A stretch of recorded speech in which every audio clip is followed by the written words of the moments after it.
Baik, Assalamualaikum warahmatullahi wabarakatuh. Waalaikumsalam warahmatullahi wabarakatuh. Pada pertemuan kedua ini, kita akan membahas lembaga keuangan, yaitu lembaga keuangan bank. Sebagaimana kita ketahui bahwa klasifikasi dari bentuk lembaga keuangan itu ada dua jenis, ada bank dan lembaga keuangan bukan bank. Definisinya sendiri, lembaga keuangan itu adalah semua badan yang melalui kegiatannya di bidang keuangan menarik dana dari masyarakat dan menyalurkannya ke masyarakat. Dalam artian, lembaga keuangan di sini dia bisa berfungsi untuk intermediasi, lembaga intermediasi antara yang pihak surplus atau yang kelebihan dana dan menyalurkannya kepada pihak yang defisit atau kekurangan dana. Nah, pada pertemuan kali ini kita akan lebih spesifik membahas tentang apa itu dari bank. Nah, sedikit saya jelaskan bahwa bank itu dasar hukumnya yang pertama ada Undang-Undang Nomor 10 Tahun 1998 tentang perbankan. Kemudian ada Undang-Undang Nomor 23 Tahun 1999 tentang Bank Indonesia. Yang mana Bank Indonesia ini merupakan otoritas moneter dari negara Indonesia yang berfungsi untuk pengawasan dan pengaturan lembaga keuangan yang ada di Indonesia. Namun untuk saat ini pengawasan dan pengaturan ini dibantu pula oleh Otoritas Jasa Keuangan atau OJK, yang mana OJK ini akan membantu mengawasi perbankan dan mengatur perizinan perbankan di Indonesia. Namun selain perbankan, OJK juga mengawasi dan mengatur lembaga keuangan yang bukan bank, misalnya seperti asuransi, pegadaian, kemudian lembaga keuangan yang lainnya. Nah, definisi perbankan atau bank menurut Undang-Undang Nomor 10 Tahun 1998, yaitu badan usaha yang kegiatannya menghimpun dana dari masyarakat dalam bentuk simpanan dan menyalurkannya kepada masyarakat dalam bentuk kredit guna meningkatkan taraf hidup masyarakat. Kumpulan dana dari surplus spending unit dan menyalurkan kredit kepada defisit spending unit. Itu. Kemudian asas, fungsi, dan tujuan. Pertama, asas perbankan itu menurut Undang-Undang Nomor 10 Tahun 1998 pada pasal 2, perbankan Indonesia dalam melaksanakan kegiatan usahanya berasaskan demokrasi ekonomi dengan menggunakan prinsip prudential banking atau kehati-hatian. Kemudian selanjutnya fungsi perbankan menurut Undang-Undang Nomor 10 Tahun 1998 pada pasal 3, perbankan Indonesia sebagai penghimpun dan penyalur dana masyarakat. Selanjutnya tujuan perbankan menurut Undang-Undang Nomor 10 Tahun 1998 pasal 4, perbankan Indonesia bertujuan menunjang pelaksanaan pembangunan nasional dalam rangka meningkatkan pemerataan, pertumbuhan ekonomi, dan stabilitas nasional ke arah peningkatan kesejahteraan rakyat banyak. Penggolongan bank menurut Undang-Undang Nomor 10 Tahun 1998 berdasarkan jenisnya ada bank umum dan ada juga bank perkreditan rakyat. Bank umum ini saat ini di Indonesia menggunakan dua banking system, sehingga bank umum yang ada di Indonesia itu ada menggunakan dua sistem, yaitu sistem konvensional dan sistem syariah. Sebagaimana kita ketahui bahwa saat ini misalkan ada Mandiri, ada Mandiri Syariah, kemudian ada juga Bank BCA, ada BCA Syariah, gitu kan. Kemudian ada BRI, ada BRI Syariah, ada Bank BNI, ada BNI Syariah, dan seterusnya. Bahkan Bank Syariah ini sekarang baru tahun 2021 kemarin ada merger 3 bank umum syariah yang milik pemerintah, yaitu BNI Syariah, BRI Syariah, dan Mandiri Syariah menjadi Bank Syariah Indonesia, gitu ya. Kemudian ada juga BPR, Bank Perkreditan Rakyat. Untuk BPR ini mempunyai skup atau lingkup yang lebih kecil dibandingkan dengan bank umum. Biasanya BPR ini lebih pada mikro, membiayai usaha-usaha UMKM ya. Kemudian selanjutnya berdasarkan kepemilikannya, ada bank milik pemerintah, ada bank milik pemerintah daerah, ada bank milik swasta nasional, ada milik koperasi, dan ada bank milik bank asing atau bank campuran. Berdasarkan bentuk hukumnya, bank itu ada bank perusahaan daerah, ada bank persero, ada bank perseroan terbatas, dan ada bank koperasi. Selanjutnya, berdasarkan kegiatan usahanya, ada bank devisa, ada bank bukan devisa. Berdasarkan pembayaran jasa, ini ada bank berdasarkan pembayaran bunga, dan ada berdasarkan pembayaran bagi hasil keuntungan. Ini sesuai dengan sistem yang dianutnya. Kemudian, di sini diperlihatkan gambar terkait sistem perbankan di Indonesia berdasarkan Undang-Undang Nomor 10 Tahun 1998. Di sini ada sistem perbankan, lembaga keuangan Indonesia, ya, ada sistem perbankan dan non-perbankan. Di sini kita fokus pada perbankan. Di sini perbankan ini ada yang sebagai otoritas moneter, yaitu Bank Indonesia.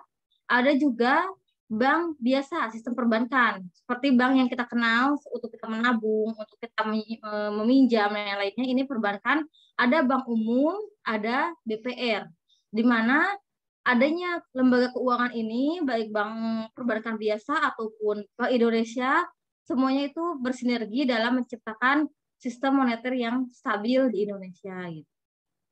Sedangkan Bank Indonesia ini lebih pada pengaturan otoritas moneternya. Bagaimana peraturan Bank Indonesia ini mengatur sistem moneter yang ada di Indonesia supaya menjadi stabil dan nilai tukar rupiah semakin stabil. Kemudian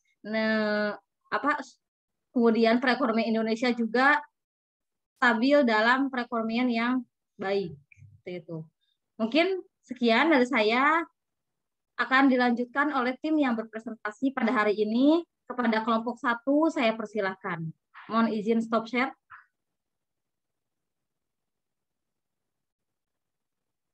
Baik, selanjutnya silakan kepada kelompok 1 untuk mempresentasikan presentasi terkait lembaga bank.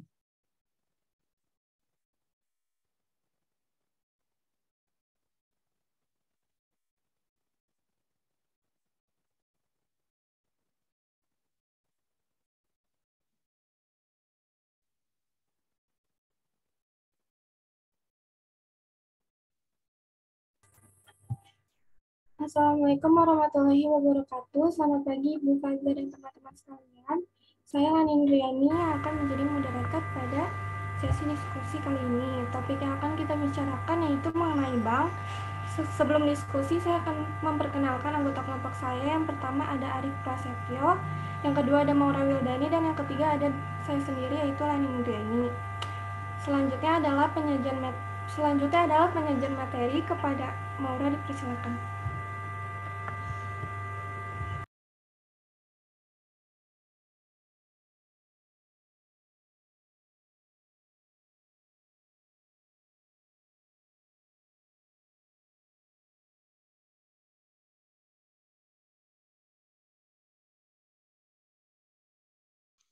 Yang pertama ada pengertian bank dan sejarah perkembangan bank. Pengertian bank dibagi secara dua aspek, yaitu secara etimologis dan secara terminologis.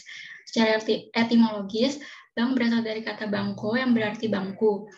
Bangku yang dimaksud adalah merujuk pada meja untuk menunjang aktivitas perbankan dalam melayani masalah. Secara terminologis, bank adalah lembaga keuangan suatu negara yang didirikan dengan kewenangan menghimpun, mengelola, dan mengatur seluruh hal yang berkaitan dengan keuangan.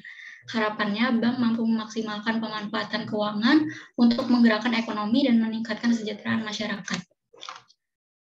Yang kedua ada sejarah perkembangan bank di Indonesia. Bank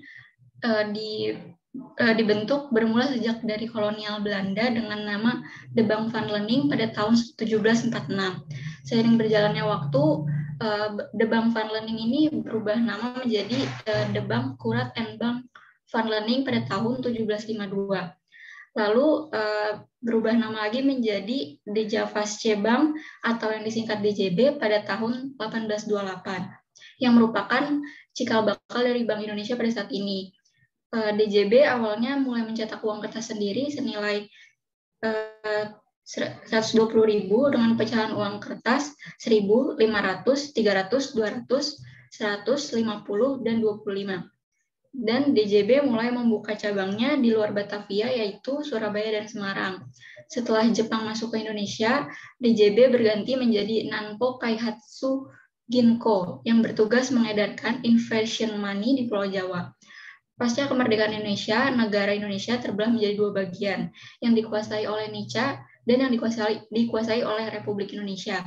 Pada bagian Nica menugaskan DJB mengambil alih peran Nanpo Kaihatsu Ginko. Dan pada bagian Republik Indonesia membentuk Yayasan Pusat Bank Indonesia yang melebur menjadi Bank Negara Indonesia atau BNI. Setelah pengesahan RUU Pokok Bank Indonesia menjadi undang-undang oleh Presiden Soekarno pada saat itu, maka secara resmi Indonesia memiliki bank sentral yang disebut dengan Bank Indonesia. Materi yang kedua ada dasar hukum lembaga keuangan di Indonesia. Lembaga keuangan bank di Indonesia diatur dengan Undang-Undang Nomor 7 Tahun 1992 dan disempurnakan dengan Undang-Undang Nomor 10 Tahun 1998 tentang perbankan, di mana pada undang-undang tersebut bank didefinisikan sebagai badan usaha yang menghimpun dana dari masyarakat dalam bentuk simpanan dan menyalurkan kepada masyarakat dalam bentuk kredit atau bentuk lainnya dalam rangka meningkatkan taraf hidup rakyat banyak.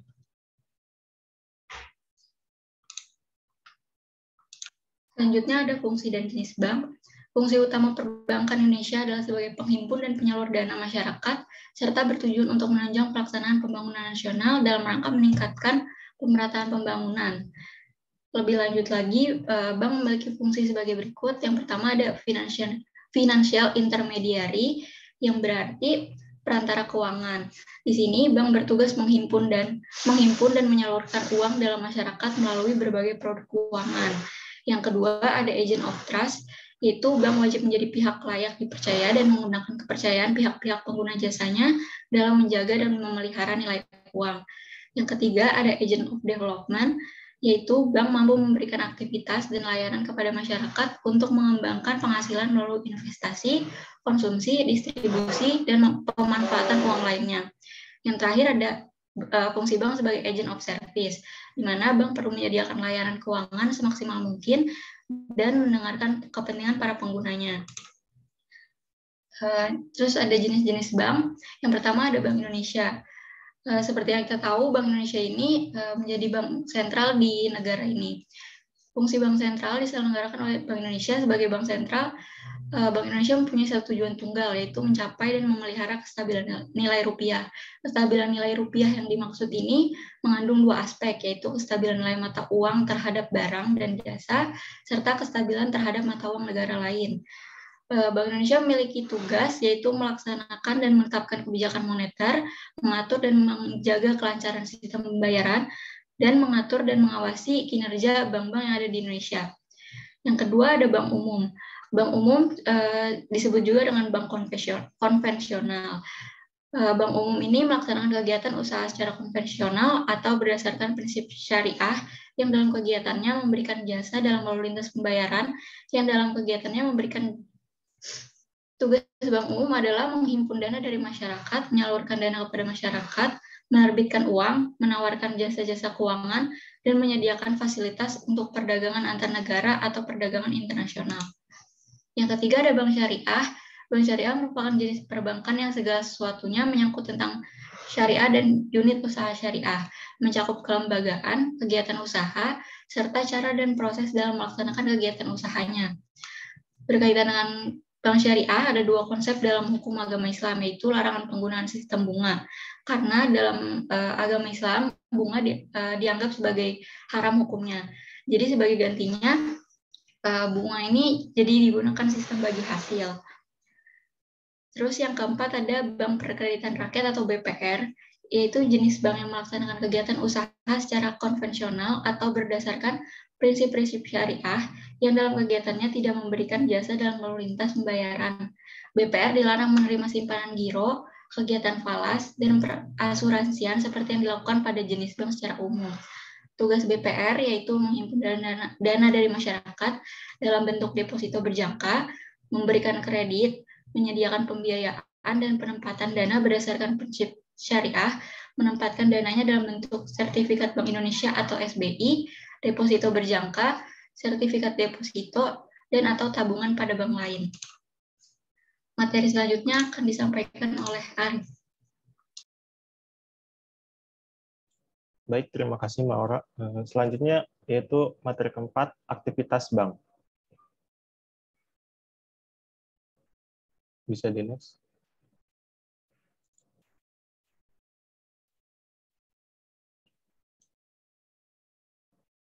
Aktivitas bank adalah kegiatan bank dalam menghimpun dana dari masyarakat dalam bentuk simpanan dan menyalurkannya kembali kepada masyarakat dalam bentuk pinjaman ataupun kredit. Nah, kredit di sini dalam artian menyalurkan dana kepada masyarakat yang membutuhkan dana pinjaman. Kegiatan perbankan juga merupakan salah satu usaha yang berfokus pada suatu ketahanan ekonomi suatu negara. Berdasarkan pasal 1 angka 1 Undang-Undang Nomor 10 Tahun 1998 tentang perbankan, kegiatan perbankan merupakan kegiatan yang mempunyai prinsip kepercayaan dan kehati-hatian, di mana dalam menjalankan kegiatannya, bank selalu menjaga kerahasiaan data nasabah, baik itu data internal maupun eksternal. Nah, pihak bank juga akan menanamkan kepercayaan kepada nasabahnya, bagaimana pihak bank menyimpan simpanan nasabah dengan baik dan tidak ada kesalahan yang merugikan kedua belah pihak. Nah, ini ada beberapa kegiatan aktivitas dari bank. Yang pertama, menghimpun dana atau funding. Menghimpun dana berarti mengumpulkan dana dengan cara membeli dari masyarakat dalam bentuk simpanan giro atau demand deposit, tabungan atau saving deposit, dan deposit atau time deposit. Bank mencari strategi jitu untuk merangsang masyarakat agar tertarik dan mau menginvestasikan dananya melalui lembaga keuangan bank. Nah, dalam mencari dana dari masyarakat, bank mempunyai strategi yaitu strateginya dengan cara memberi imbalan yang menarik dan menguntungkan. Imbalan jasa tersebut dapat berupa perhitungan suku bunga atau interest, hadiah atau reward, dan pelayanan yang menarik atau service.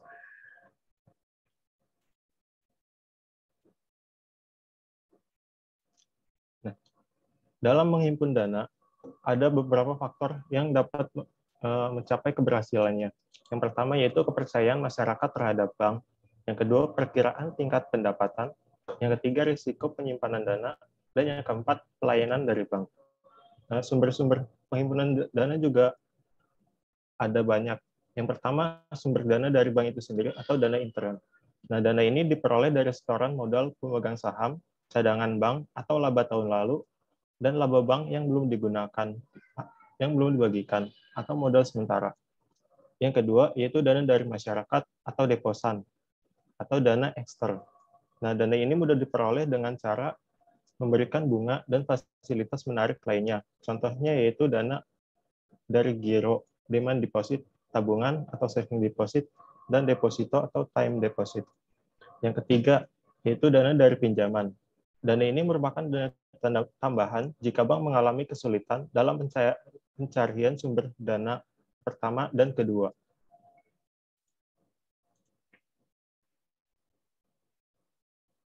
Bisa di next. Nah, yang kedua itu ada menyalurkan dana atau lending.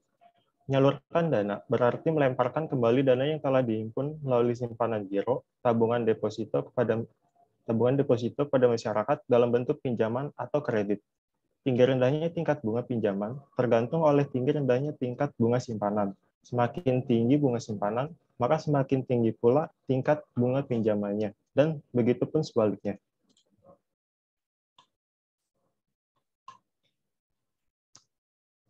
Bisa di next. Nah, dalam penyaluran dana ada beberapa pertimbangan. Yang pertama, risiko. Pada dasarnya, bank menginginkan risiko serendah mungkin dan mendapatkan penerimaan setinggi mungkin.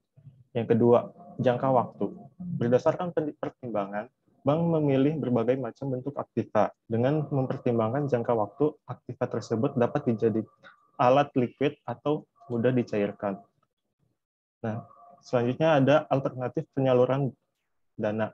Yang pertama, cadangan likuiditas. Nah, yang ini ditujukan untuk memenuhi kebutuhan likuiditas jangka pendek. Nah, di jangka likuiditas ini ada dua jenis, yaitu cadangan primer dan cadangan sekunder. Cadangan primer sendiri yaitu aktiva ini ditujukan untuk kegiatan usaha sehari-hari seperti penarikan dana oleh nasabah, pemberian kredit, dan kewajiban yang akan jatuh tempo. Yang kedua, cadangan sekunder. Aktiva ini dapat berupa surat berharga pasar uang atau SBPU, sertifikat Bank Indonesia atau SBI, dan sertifikat deposito. Yang kedua, penyaluran kredit. Kredit adalah penyediaan uang atau tagihan berdasarkan persetujuan atau kesepakatan pinjam-meminjam antara bank dan pihak lain yang mewajibkan pihak meminjam untuk melunasi kewajibannya setelah jangka waktu tertentu. Dan yang ketiga ini investasi. Investasi ini dapat berupa penanaman dana dalam bentuk surat-surat berharga seperti saham dan obligasi. Yang terakhir, aktiva tetap. Aktiva tetap ini berupa kantor, kendaraan, baik motor maupun mobil, komputer, dan lain sebagainya. Dan kegiatan bank yang terakhir yaitu memberikan layanan jasa atau servis. Jasa bank itu merupakan kegiatan penunjang untuk mendukung kelancaran kegiatan dalam menghimpun dan menyalurkan dana, serta untuk memberikan pelayanan kepada nasabahnya. Jasa-jasa bank telah disusun sedemikian rupa agar nasabahnya merasa aman dan nyaman. Nah, di sini ada bentuk jasa-jasa bank yang ada pada saat ini, yaitu seperti pengiriman uang, letter of credit, bank garansi, clearing dan inkasso, kartu plastik, money changer, travel checks, telebanking, kustodian, wali amanat, standing order, dan safe deposit box. Nah, selanjutnya ada faktor-faktor yang mempengaruhi suku bunga bank. Yang pertama, kebutuhan dana. Apabila bank kekurangan dana, sementara pemohonan peminjaman meningkat, maka yang dilakukan oleh bank adalah meningkatkan suku bunga pinjaman, agar nasabahnya tertarik untuk menyimpan uang di bank. Yang kedua yaitu persaingan. Dalam memperebutkan dana simpanan, maka di samping faktor promosi, yang paling utama ialah perbankan harus memperhatikan pesaing. Yang ketiga, kebijakan pemerintah. Dalam kondisi tertentu, pemerintah dapat menentukan batas maksimal atau minimal suku bunga, baik bunga simpanan maupun bunga pinjaman. Yang ketiga, laba yang diinginkan. Nah, laba ini merupakan besarnya keuntungan yang diinginkan oleh bank. Jika diinginkan besar, maka bunga pinjaman ikut besar, dan demikian pula sebaliknya. Yang kelima, jangka waktu. Semakin panjang jangka waktu pinjaman, maka akan semakin tinggi pula bunganya. Hal ini disebabkan besarnya kemungkinan risiko di masa yang mendatang. Demikian pula sebaliknya. Yang keenam, kualitas jaminan. Semakin liquid jaminan yang diberikan, maka semakin rendah pula kredit yang dibebankan dengan jaminan sertifikat tanah. Alasan utama perbedaan ini adalah dalam hal pencairan jaminan apabila kredit diberikan bermasalah. Yang ketujuh, reputasi perusahaan. Bonafiditas suatu perusahaan juga sangat menentukan tingkat suku bunga yang akan dibebankan nantinya. Karena biasanya perusahaan yang bonafid, kemungkinan risiko kredit macet di masa mendatang relatif kecil. Yang kedelapan, produk yang kompetitif. Untuk produk yang kompetitif, bunga kredit yang diberikan relatif rendah jika dibandingkan dengan produk yang kurang kompetitif. Hal ini disebabkan karena tingkat pengembalian kredit terjamin. Yang kesembilan, hubungan baik. Biasanya pihak bank juga menggolongkan nasabah menjadi dua, yaitu nasabah utama dan nasabah biasa. Penggolongan ini didasar kepada keaktifan serta loyalitas nasabahnya yang bersangkutan terhadap bank. Dan yang terakhir, jaminan pihak ketiga. Dalam hal ini, pihak yang memberikan jaminan kepada bank untuk menanggung segala risiko yang dibebankan kepada penerima kredit. Biasanya, pihak yang memberikan jaminan bonafid, baik dari segi kemampuan membayar, nama baik, maupun loyalitasnya terhadap bank, sehingga bunga yang dibebankan pun berbeda. Materi selanjutnya akan dibacakan oleh Lani. Cari materi selanjutnya yaitu kesehatan dan rahasia bank. Bisa di next slide. Kesehatan bank. Kesehatan bank didefinisikan sebagai kemampuan bank untuk melakukan operasi perbankan secara teratur dan memenuhi semua tanggung jawabnya dengan benar sesuai dengan aturan perbankan yang relevan.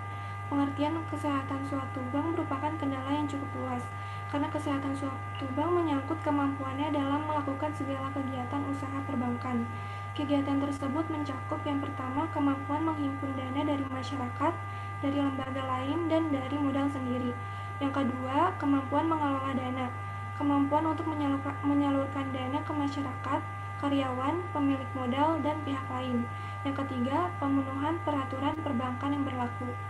Aturan kesehatan bank diatur dalam Undang-Undang Nomor 10 Tahun 1998 tentang perubahan atas Undang-Undang Nomor 7 Tahun 1992 tentang perbankan, pembinaan dan pengawasan bank dilakukan oleh Bank Indonesia. Undang-undang tersebut lebih lanjut menetapkan bahwa yang pertama, bank wajib memelihara tingkat kesehatan bank sesuai dengan ketentuan kecukupan modal, kualitas aset, kualitas manajemen, likuiditas, rentabilitas, dan aspek-aspek lain yang berhubungan dengan usaha bank, dan wajib melakukan kegiatan usaha sesuai dengan prinsip kehati-hatian. Yang kedua, dalam memberikan kredit atau pembiayaan berdasarkan prinsip syariah dan melakukan kegiatan usaha lainnya. Yang ketiga, bank wajib menyampaikan kepada Bank Indonesia segala keterangan dan penjelasan mengenai usahanya menurut tata cara yang ditetapkan oleh Bank Indonesia. Yang keempat, bank atas permintaan Bank Indonesia wajib memberikan kesempatan bagi pemeriksaan buku-buku dan berkas-berkas yang apa adanya. Yang kelima, Bank Indonesia melakukan pemeriksaan terhadap bank baik secara berkala maupun setiap waktu. Yang keenam, bank wajib menyampaikan kepada Bank Indonesia neraca perhitungan laba rugi tahunan dan penjelasannya. Yang ketujuh, bank wajib mengumumkan neraca perhitungan dan perhitungan laba dalam waktu dan bentuk yang ditetapkan oleh Bank Indonesia. Bisa nih next slide. Pelanggaran aturan kesehatan bank. Jika bank kesehatan menyimpang dari pedoman, Bank Indonesia dapat mengambil tindakan. Tujuannya agar bank yang bersangkutan sehat dan tidak memiliki kinerja perbankan yang berisiko secara umum. Apabila bank menghadapi tantangan yang cukup besar yang dapat membahayakan keberlangsungan operasionalnya, Bank Indonesia dapat mengambil langkah-langkah sebagai berikut. Yang pertama, pemegang saham menambah modal. Yang kedua, pemegang saham mengganti dewan komisaris dan atau direksi bank. Yang ketiga, bank melakukan merger atau konsolidasi dengan bank lain. Yang keempat, bank dijual kepada pembeli yang bersedia mengambil alih seluruh kewajiban. Yang kelima, bank menyerahkan pengelolaan seluruh atau sebagian kegiatan bank kepada pihak lain. Yang keenam, bank menjual sebagian atau seluruh harta dan atau kewajiban bank kepada bank atau pihak lain. Bisa di next slide. Selanjutnya ada rahasia bank. Ketentuan rahasia bank diatur dalam dua ketentuan. Yang pertama, ketentuan rahasia bank dalam Undang-Undang Nomor 7 Tahun 1992 tentang perbankan diatur dalam pasal 40 sampai dengan pasal 45. Yang kedua, menurut Undang-Undang Nomor 10 Tahun 1998, ketentuan rahasia bank memiliki perubahan dan penambahan. Bank wajib merahasiakan keterangan mengenai nasabah, penyimpan dan simpanannya kecuali dalam hal sebagaimana dimaksud dalam pasal 41, 41A, 42, 43, 44, dan 44A. Dasar hukum rahasia bank yaitu berdasarkan Undang-Undang Perbankan Nomor 7 Tahun 1992. Yang dimaksud dengan rahasia bank adalah segala sesuatu yang berkaitan dengan uang dan barang-barang lainnya. Barang-barang dari nasabah bank yang menurut norma industri perbankan harus disembunyikan. Rahasiaan bank juga dapat dipertimbangkan untuk mencakup data yang berkaitan dengan deposan dan klien debitur pada umumnya.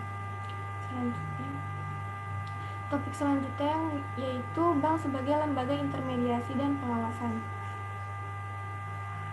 Bank sebagai lembaga intermediasi yaitu akuisisi aset. Lembaga keuangan memiliki aset berupa komitmen debitur untuk membayar. Komitmen ini pada dasarnya dalam bentuk kredit yang diberikan kepada unit yang kekurangan untuk jangka waktu tertentu sesuai kebutuhan dan disepakati dengan peminjam. Yang kedua ada likuiditas, kemampuan untuk mendapatkan uang tunai saat dibutuhkan. Surat berharga sekunder seperti giro, tabungan, dan sertifikat deposito yang diterbitkan bank sangat likuid dan memberikan keamanan di samping pendapatan tambahan. Yang ketiga ada relokasi pendapatan, menyisihkan dan merelokasi penghasilan untuk persiapan menghadapi masa yang akan datang. Yang keempat ada transaksi, sekuritas sekunder yang diterbitkan lembaga intermediasi keuangan seperti rekening giro, tabungan, deposito berjangka, atau sertifikat deposito dan sebagainya, merupakan bagian dari sistem pembayaran. Rekening giro atau tabungan tertentu yang ditawarkan bank pada prinsipnya dapat berfungsi sebagai uang.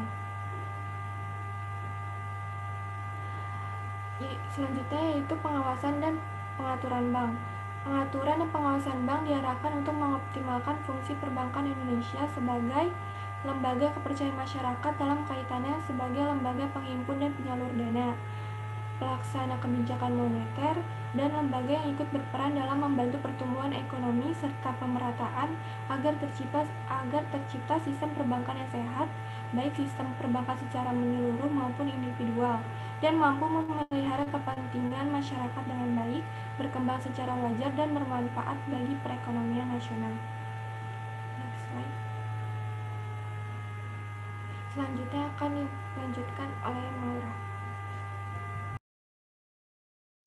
Ya, terima kasih Lani. Ini selanjutnya ada studi kasus, yaitu tentang langkah penguatan Bank Indonesia menjaga stabilitas moneter dan keuangan.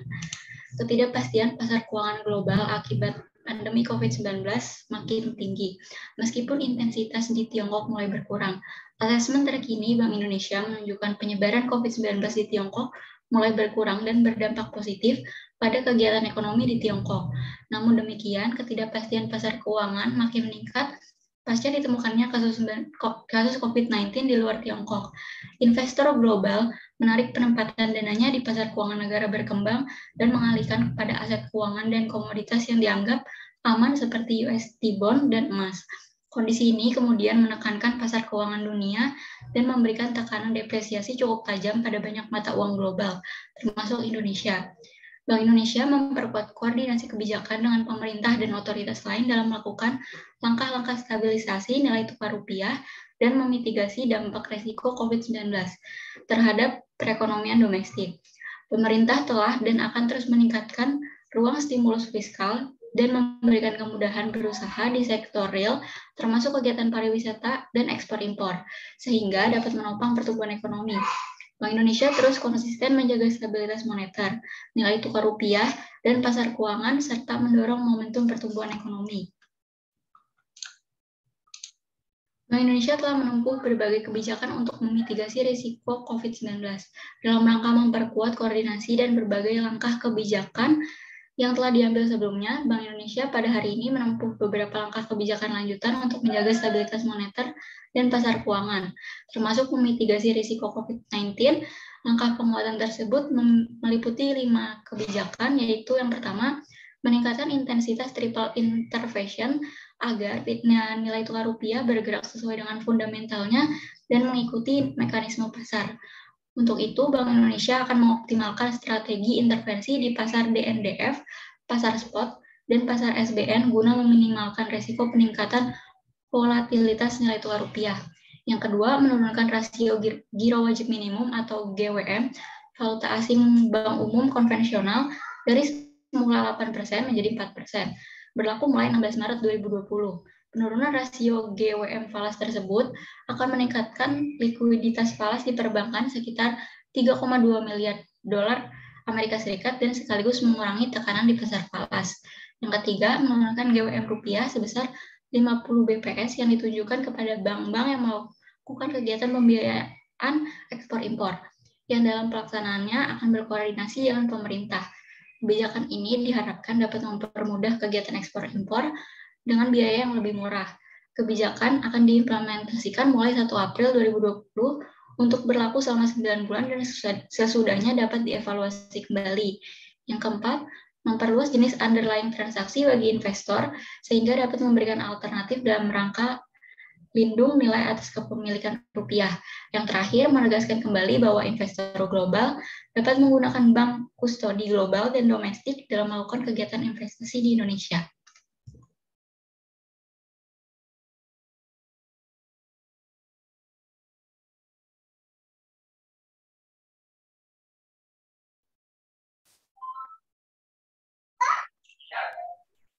Presentasi dari kelompok kami. Maaf Ibu, izin bertanya. Silakan stop share. Silakan stop share. Ya baik. Maaf Ibu, Terima kasih. untuk jawabnya di grup WA atau di Zoom, Bu? Ya, di WhatsApp grup. Ya, Sekian, silakan.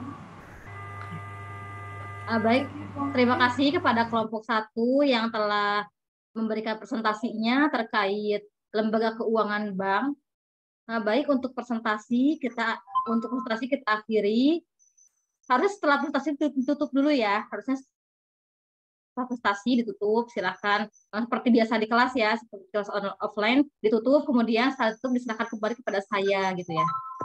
Baik, terima kasih atas perhatiannya. Untuk tanya jawab, insya Allah kita akan lanjutkan di WhatsApp group. Silakan Denny untuk diakhiri recordnya. Baik, Bu.